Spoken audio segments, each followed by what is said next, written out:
Boa tarde, gente. Então, hoje nós vamos dar continuidade ao nosso capítulo 5, onde nós estávamos falando sobre a vida celular. O que é uma célula? A célula ela é considerada a unidade estrutural e funcional de todos os seres vivos, com exceção do vírus. Né? O vírus ele é o único organismo vivo que é acelular, ou seja, ele não é formado por células. Nós vamos falar sobre ele daqui a pouco. Existem alguns organismos que são formados por uma única célula, que são os unicelulares. Já outros são formados por milhões de células, que são os chamados pluricelulares.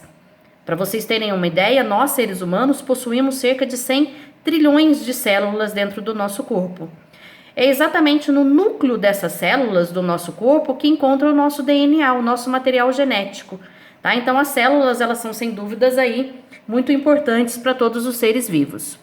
Existem algumas células mais simplesinhas que possuem poucas estruturas que são chamadas de células procarióticas. Nós temos elas aqui. Já outras células são um pouco mais complexas, né? Que são as células eucarióticas. Nós vamos ver a diferença entre elas. Nas células eucarióticas, nós vamos ter a célula animal e a célula vegetal. Vocês se lembram das árqueas e das bactérias que nós falamos na aula anterior?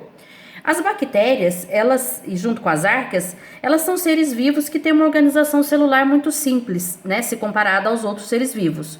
Elas são formadas por uma única célula do tipo procariótica. Então, agora nós vamos ver aqui as estruturas de uma célula procariótica. Isso tudo aqui é uma célula procariótica. Observem que, envolvendo toda a célula, nós vamos ter uma membrana. Esse amarelinho aqui mais clarinho, chamado de membrana plasmática. A membrana plasmática ela é uma camada muito fina que vai limitar toda a célula e é ela que vai regular, que vai controlar o que entra e o que sai dessa célula. Dentro dessa membrana plasmática existe um líquido gelatinoso chamado citoplasma.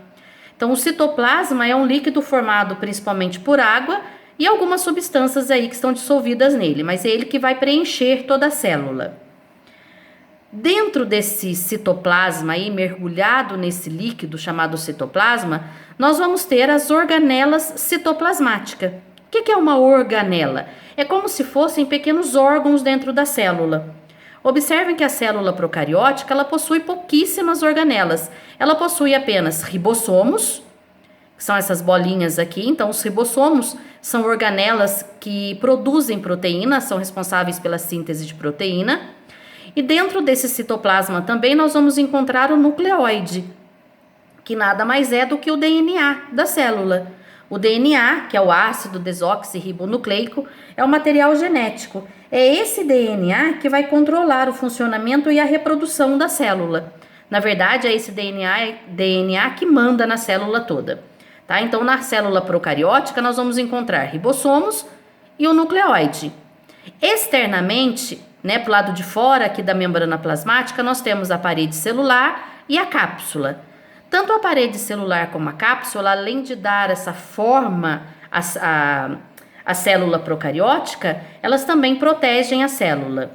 Nós temos também numa célula procariótica os flagelos, que estão relacionados à movimentação, e o pile, que serve para uma célula grudar, para uma célula se aderir à outra, tá? Aí na apostila de vocês têm essa imagem aqui. Dá pra gente observar essa parte arredondada aqui, é uma célula humana. Essa célula humana ela está sendo invadida por bactérias, que são esses prolongamentinhos aqui, esses filamentos aqui menores. Observem como a célula ela é bem maior do que uma bactéria. Tá? Então, a célula humana, a célula procariótica, ela é bem maior do que uma célula de bactéria.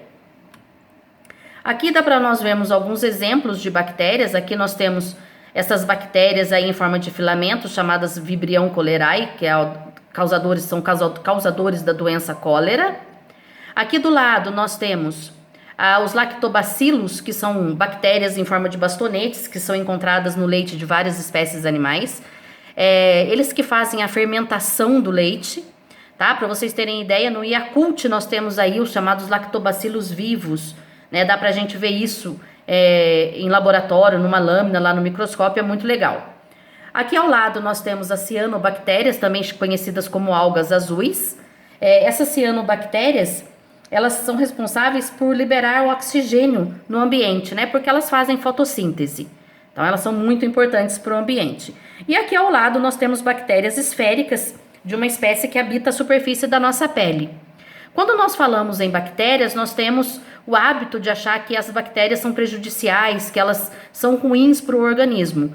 Pelo contrário, existem bactérias que são fundamentais aí para a nossa flora intestinal e outras que protegem a nossa pele, tá? Então, tem os dois lados, tem as bactérias que são prejudiciais ao homem e tem as bactérias que são benéficas aí ao nosso organismo. Vou parar por aqui.